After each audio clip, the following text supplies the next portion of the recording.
ಚಿಕ್ಕಮಗಳೂರಿನಲ್ಲಿ ದತ್ತ ಜಯಂತಿಗಾಗಿ ಬುಧವಾರ ದತ್ತ ಮಾಲಾಧಾರಣೆ ಆರಂಭವಾಗಿದ್ದು 2 ದಶಕಗಳ ಬಳಿಕ ವಿಶ್ವ ಹಿಂದೂ ಪರಿಷತ್ ಬಜರಂಗದಳ ಜೊತೆ ಶ್ರೀರಾಮ ಸೇನೆ ಮುಖ್ಯಸ್ಥ ಪ್ರಮೋದ್ ಮುತಾಲಿಕ್ ದತ್ತ ಮಾಲಾಧಾರಣೆ ಮಾಡಿದ್ದಾರೆ.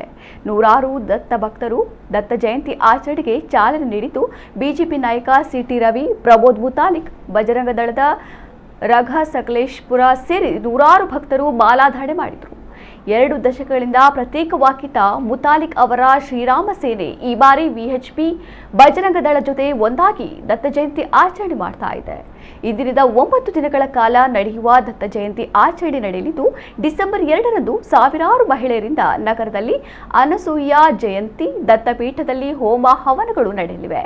ಡಿಸೆಂಬರ್ 3ರಂದು ಚಿಕ್ಕಮಗಳೂರು ನಗರದಲ್ಲಿ 25,000ಕ್ಕೂ ಅಧಿಕ ಭಕ್ತರಿಂದ ಬೃಹತ್ ಶೋಭಾಯಾತ್ರೆ ನಡೆಯಲಿದೆ. ಡಿಸೆಂಬರ್ 4ರಂದು ರಾಜ್ಯದ ವಿವಿಧೆಡೆಯಿಂದ ಆಗಮಿಸಲಿರುವ 20,000ಕ್ಕೂ ಅಧಿಕ ಭಕ್ತರು ದತ್ತ ಪಾದುಕೆ ದರ್ಶನ ಮಾಡಲಿದ್ದಾರೆ.